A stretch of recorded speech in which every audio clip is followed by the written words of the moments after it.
final question for all our students around the world. You've successfully managed so many organizations, so many systems. A lot of students, I'm sure, could imagine themselves or would aspire to being a senior official at UNICEF or working on the same issues, even if not in a place like UNICEF. Wondering, do you have any kind of key recommendations or advice you would give, or you do give, to graduate students around the world who are thinking through careers in this area and how to prepare themselves, how to focus their skill development as they, forge ahead in the coming years? Well, I think that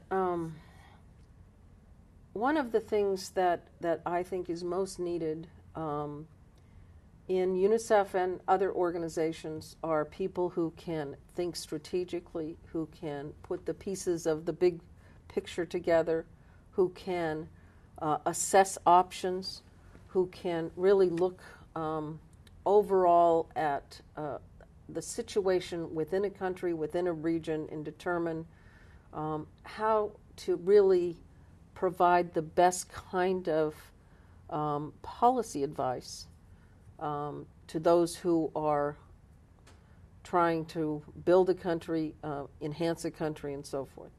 So I think really looking at how do you create that kind of interface among multiple issues, because as we've talked about, so many of the issues are interconnected. You cannot just look at, well, we're going to do a measles campaign and not look at how it, interacts with everything else. We've talked about water, about food, about health, about education.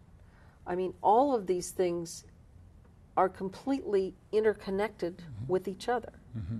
And so it's very important that as people look at working in development, that there is an ability to really see the interconnectedness of all of the issues, of all of the public policy kinds of decisions that need to be made.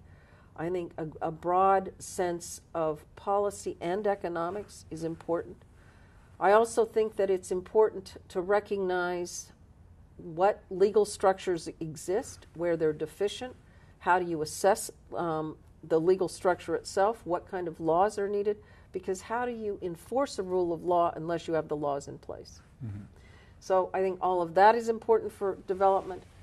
And I think that also for people that want to work in development, I think it's important to, have a language base, which I'm sure most of the students have, but to have field experience early in your career so that you have a sense of, what is going on from the ground, so to speak, perspective. So I would say that these are some of the things that can make a difference in really creating a development professional who will create the greatest added value as time goes forward.